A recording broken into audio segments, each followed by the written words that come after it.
Ladies and gentlemen, we take you now behind the scenes of a police headquarters in a great American city, where under the cold, glaring lights will pass before us the innocent, the vagrant, the thief, the murderer. We take you now to the lineup.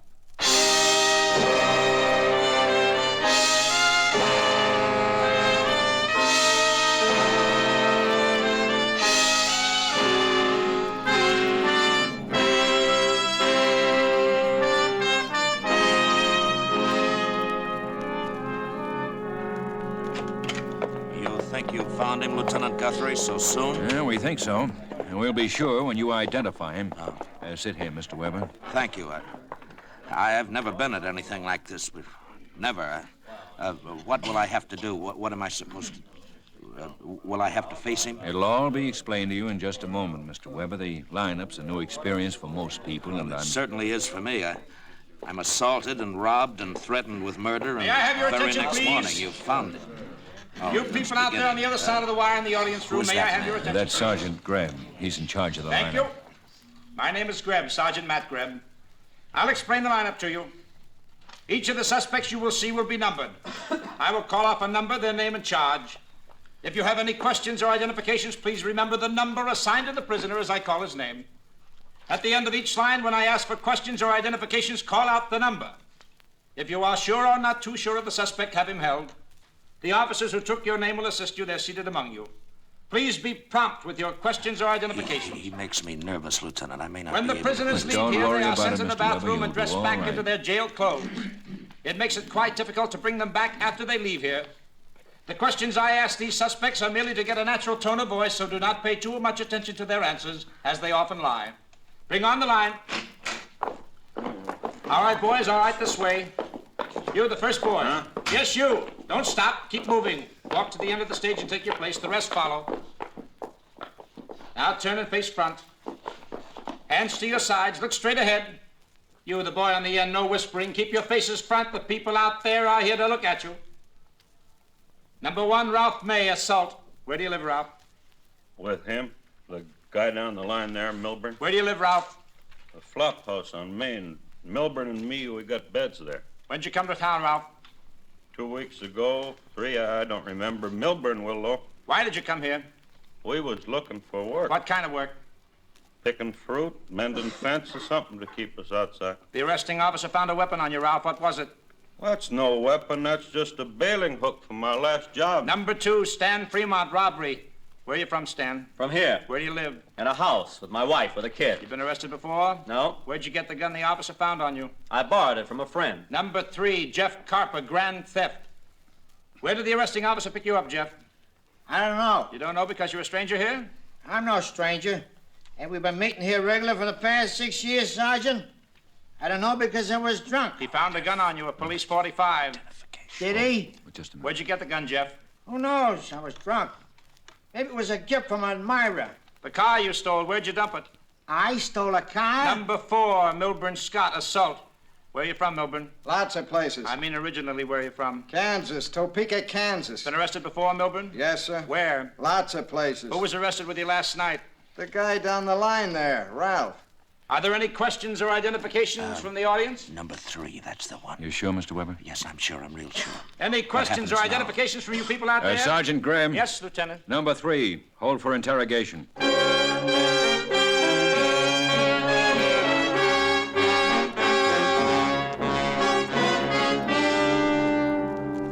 Back again, Carper. You were sitting in that chair last week, too, weren't you? The week before. Don't get too eager, Lieutenant. Carper, you know what this folder is I've got in my hand? Sure, you wave it at me every time. The record of me versus police. The record of you versus the police. May 1937, conviction of petty theft, 1 year. January 1939, conviction of robbery, 3 years.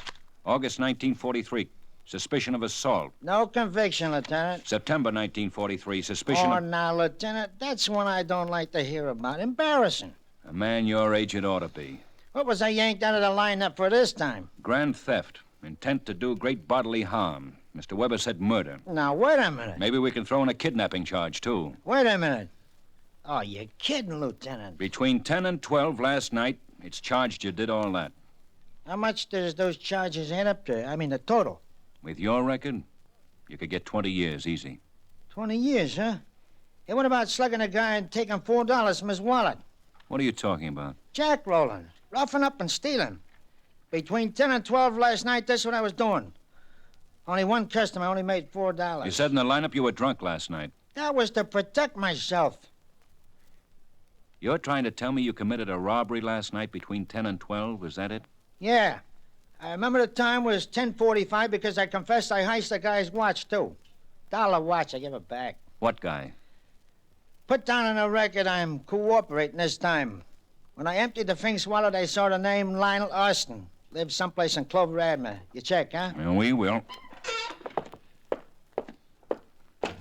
Matt. Yeah? Matt, get in here. Yeah, what is it, Ben? Man named Austin, Lionel Austin. He He lives in Clover Avenue. Yeah, on Clover Avenue. Find him. I want to talk to him. Yeah, find him. Lieutenant wants to talk to him. This Austin can get me off in only 2 years. Ben?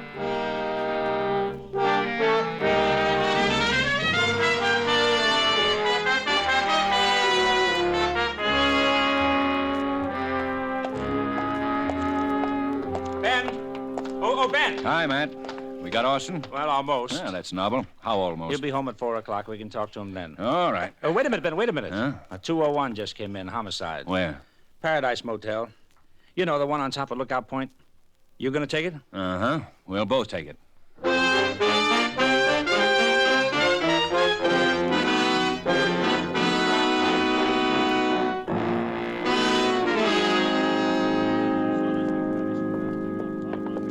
Hi, Ben, Matt. Hi, Doc.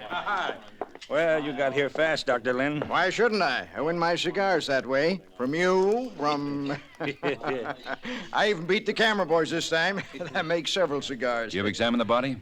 Stabbed in the throat. Good, clean job. Mm-hmm. When? Oh, a long time ago.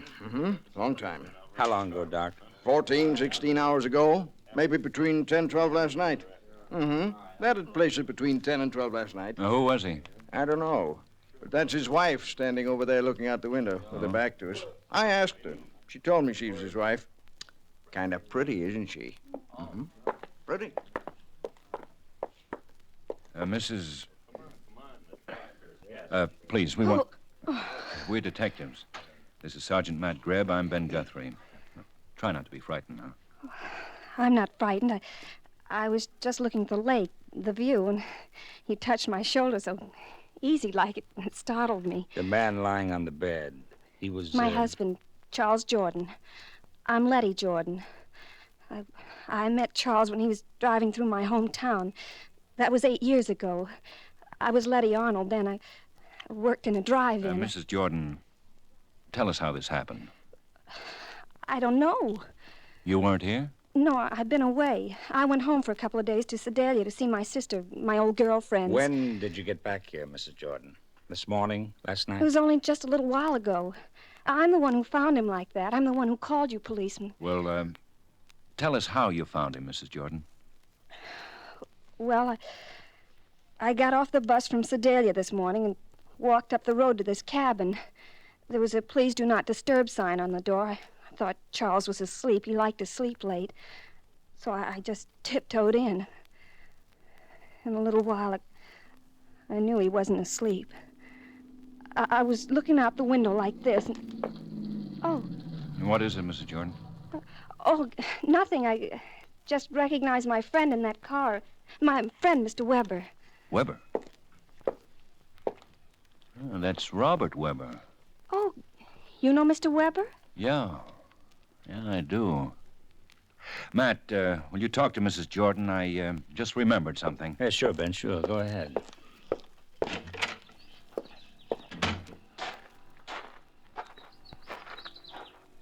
Mr. Weber. Yeah? It's Lieutenant Guthrie. I didn't know you lived here, Mr. Weber. The Paradise Motel? Oh, I've lived here for a good long while. The view, the lake, it's very pleasant here. Do you mind holding these packages for me, Lieutenant? I'll get the key to my cabin. Oh, sure. Thank you. There we go. Here, I'll take them now.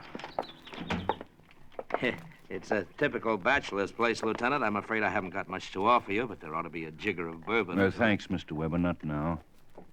You, live here alone, you say? Oh, yes, yes. That makeup kit. What? On the radio there, the makeup kit. It's a woman's. And the initials are L.J. Who's L.J., Mr. Weber?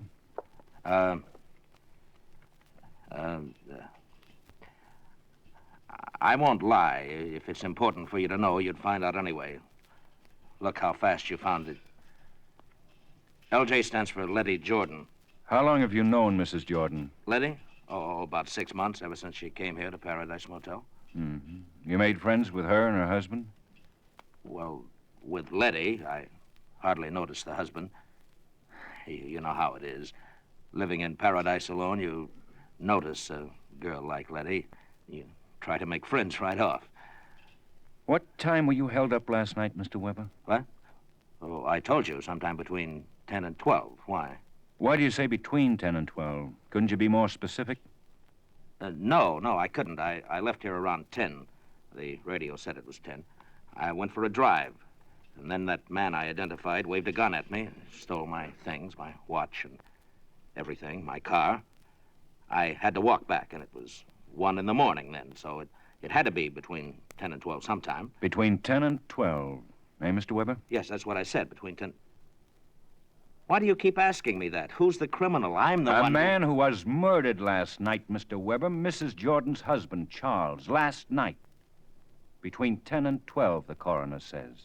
Letty's husband? While I was being robbed, huh? He was killed then, huh, Lieutenant? Then for Letty and me... Don't move away from Paradise, Mr. Weber. I want to keep in touch with you.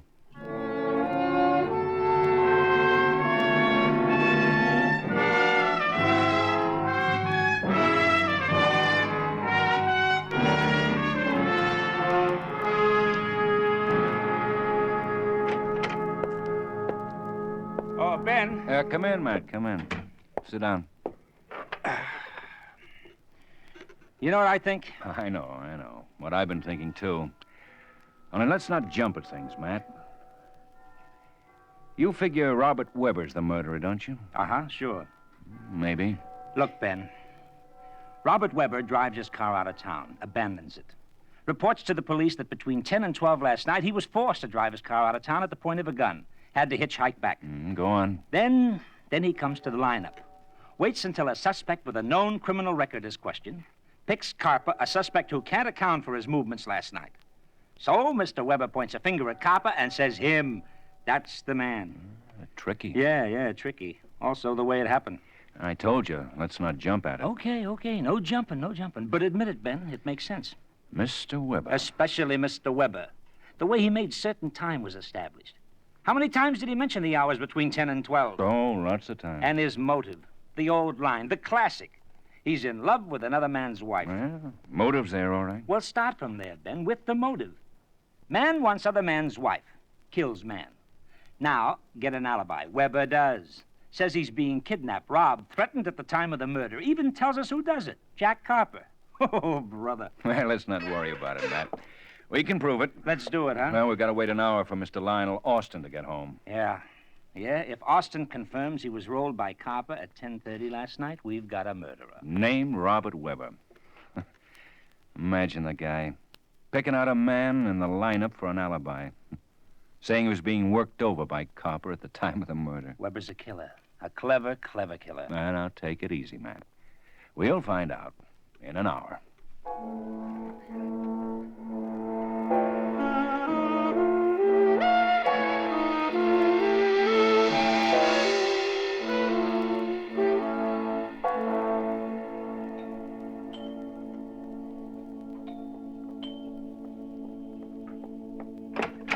Yes? I'm Ben Guthrie. I called about... Oh, you're the man from the police. Well, please come in. I'm Mrs. Austin. I talked with you on the phone. I'm Lionel's mother. Won't you sit down? Thank you. Now, what is it you want to see Lionel about? Is he home, Mrs. Austin? Well, I'm his mother. Lionel would tell me anyhow. Well, is he home? Yes, he is. Lionel! Well, I still don't... Lionel! Yeah. Yes, what is it, Mother? This is Mr. Guthrie, Lionel. My son. Oh, Lionel? Hello, Mr. Guthrie. Yeah, Mr. Guthrie's from the police. But I didn't do anything, Mother. Well, of course you didn't, son. Mr. Guthrie, what is it you want with Lionel? Where were you last night, Lionel? Between 10 and 12. Well, I don't see what... Lionel. At the movies, where I told Mother I was going. Of course. I saw Louisa. Ruth Hussey was in it. I like her. Yeah, such a sweet, sweet girl. I saw it twice. Were you Jack Roll last night, Lionel? Was he what? Mr. Guthrie. That means thrown into an alley and robbed, Mother. Lionel, how would you know such a thing? Oh, they're crime magazines, Mrs. Austin. Right, Lionel? That's right. Lionel, it depends upon what you tell me. The police are pretty sure they have a murderer. They can be positive, depending on what you tell me. Were you Jack Roll last night?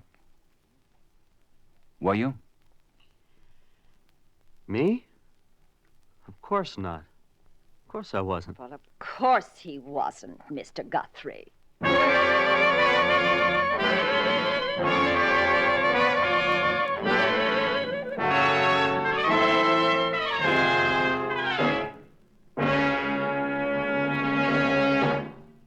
A former president once said that the armed services offer every qualified young man a chance to perfect himself for the service of his country in some military capacity. The members of the armed forces can be proud that they are serving their country while performing their assigned military duties. As U.S. citizens in uniform, our military personnel have definite responsibilities to their God, to their country, and to themselves.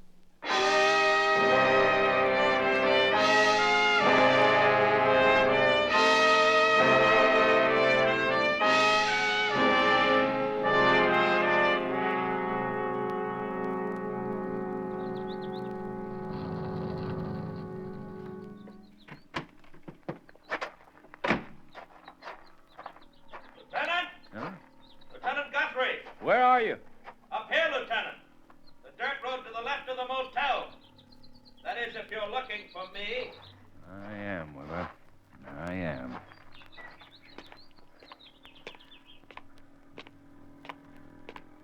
You were looking for me then, weren't you, Lieutenant? Otherwise, you wouldn't have climbed up to the hill from the motel. No, otherwise I wouldn't. But you'll find that it's worth it. Just for the view of the sunset alone. We're 300 feet above the lake here, Lieutenant. Weber, tell me again where you were between 10 and 12 last night. Perhaps you'd better meet my friend. Mr. Duff, this is Lieutenant Guthrie, the one I've been telling you about. Hello, Lieutenant. Mr. Duff. Weber, I think you'd rather talk to me alone. I don't think he will, Lieutenant. No? No. He'll talk to you only with me here. He's paying me for that. I'm his lawyer. Oh. You were wise, Mr. Weber. You will need a lawyer. But not for what you think, Lieutenant. For something else. Exactly, for something else. To protect him from you, Lieutenant. Oh? Exactly. It seems you're a great nuisance to my client, unnecessarily. You have disturbed my client's peace of mind, unnecessarily. You have made my client mentally ill with your allegations, your threats, unnecessarily. My client has had to consult a physician because you have too eagerly assumed that my client is, what, Lieutenant? A murderer. Ah, you admit it. You're prepared to arrest him for that charge? To suffer the consequences of a false arrest? Goodbye, Lieutenant. Say goodbye to the lieutenant, Mr. Weber. Don't bother. Maybe Letty Jordan will talk to me without a lawyer, Weber. Maybe, Lieutenant. But you won't find her here. Not at the Paradise Motel. Not anymore. Where? Is it all right to tell him, Mr. Duff? Mm-hmm. Try the Plaza Apartments, Lieutenant, on West Gladstone. This view. This breathtaking view. It's so peaceful. No, Mr. Duff?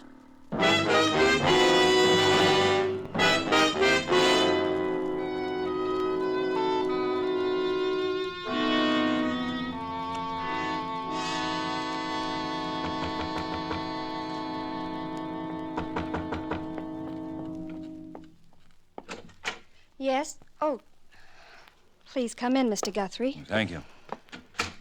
Mr. Weber told me where to find you. I wasn't trying to run away. You could have gotten the information from the motel office. I left a forwarding address. You don't have to talk to me like... I wasn't making a point of it, Mrs. Jordan. I just wanted you to know how I found you. Moved here because... Maybe you could have lived in that motel after murder's been done there. Not me, not after what I realize that. I'm sorry. I didn't mean to upset you. Stay in that motel. You couldn't have grieved too much, Mrs. Jordan. I didn't say anything about grieving, did I? A dead man's been in a bed ahead of me. I'm a woman. I know. Squeamish. Now let's talk about the same thing. Let's talk about Robert Weber. I don't have to. How does it feel to be the reason why a man has killed another man? How would I know? You'd know. Weber killed your husband on account of you, Mrs. Jordan. Robert thinks I'm attractive, if that's what you want to know. I didn't ask you that. What's wrong if he thinks I'm attractive? Just because I'm married? No. No, then what? How did you feel about Weber? Just because I'm married, does that mean I can't feel some way about somebody? That doesn't mean I did something about it. I saw your makeup kit in his cabin at the motel. So? When did you leave it there? When I got off the bus from Sedalia, I stopped in his cabin for a drink. What's wrong with that? Before you said hello to your husband? My husband didn't drink. I needed a drink. You and Weber are in love with one another, Mrs. Jordan. Weber told me that. He said you'd marry now that your husband... He said that? Robert said that? I'm holding you for complicity of murder, Mrs. Jordan. You're crazy. You both plotted to kill your husband. No. You really did go to Sedalia, Mrs. Jordan. I checked that, but you went after you plotted to kill your husband. No. There have been cases of death verdicts for complicity, Mrs. Jordan. Well, he said we should get my husband out of the way, but he was kidding. Weber killed him, didn't he? Didn't he? But I didn't plot anything with him, Mr. Guthrie.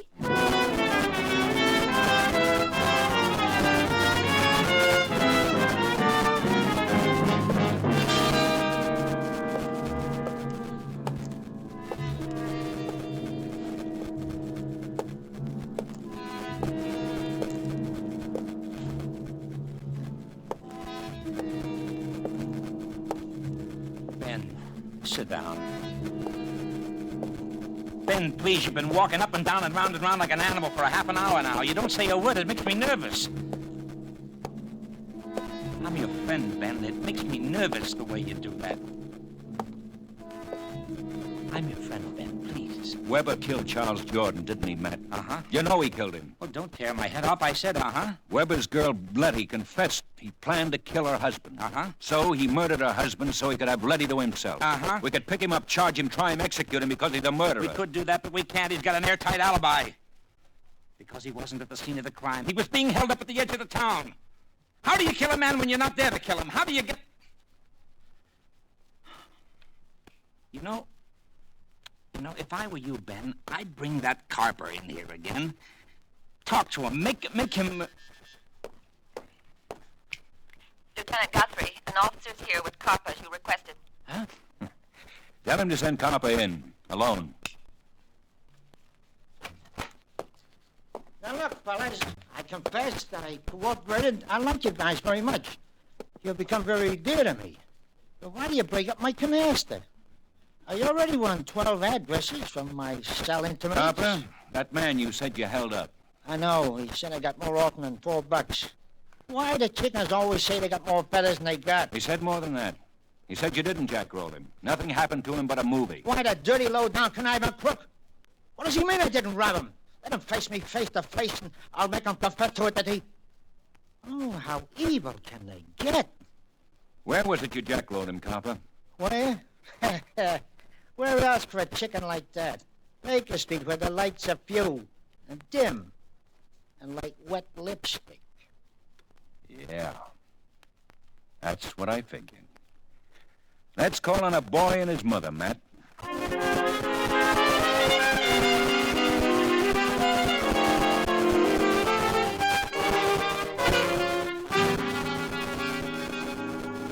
I don't understand, Mr. Guthrie. No, I don't understand it at all. Why you should come around here at nearly 10 o'clock at night. All you want to do is persecute my son. The lieutenant asked you a question, Mrs. Austin. Where is Lionel? He's upstairs with his ship models. Well, please call him. I will not. He needs his relaxation before he retires. Ben. Yeah, Matt. Go get him. Don't you dare. Don't you dare. What is it, Mother? What's wrong? Lionel! You better come down, Lionel. It's the police.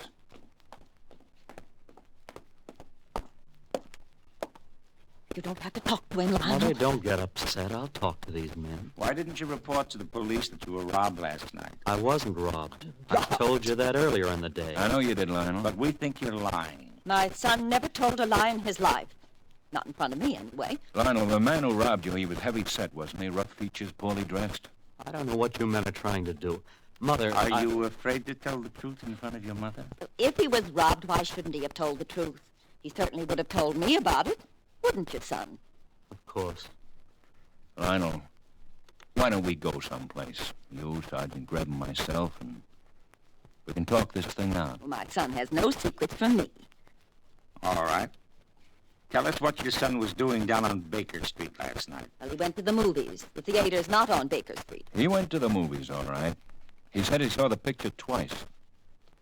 But you didn't, did you, Lionel? You saw the picture once. It let out at 10 o'clock. That left you 2 hours to roam around Baker Street. Lionel. What is this Baker Street? What's there? Mother, Mother... Don't stammer. Answer me. Go ahead, answer me. Burlesque houses. Bars. A man doesn't have to know a girl to talk to her on Baker Street. Does he, Lionel?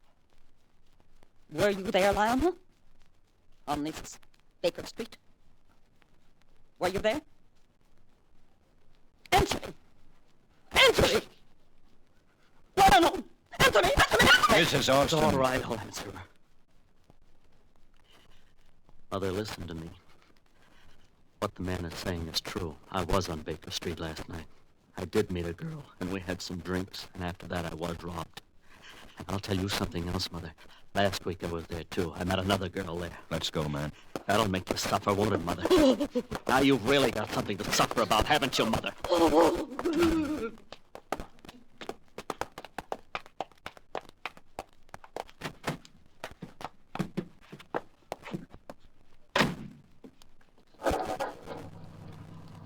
Well, where to, Ben? Paradise Motel? Sure. That's where the murderer is, isn't it? And take it easy, man. Let's enjoy the view.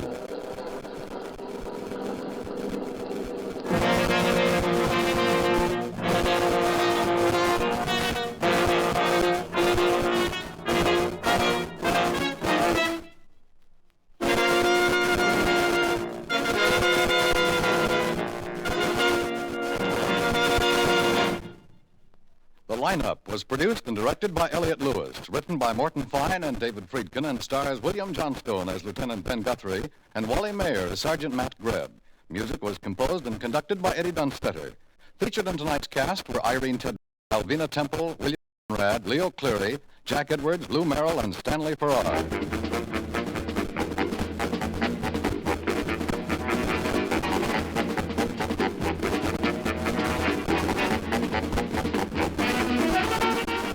Lineup has come to you through the worldwide facilities of the United States Armed Forces Radio and Television Service.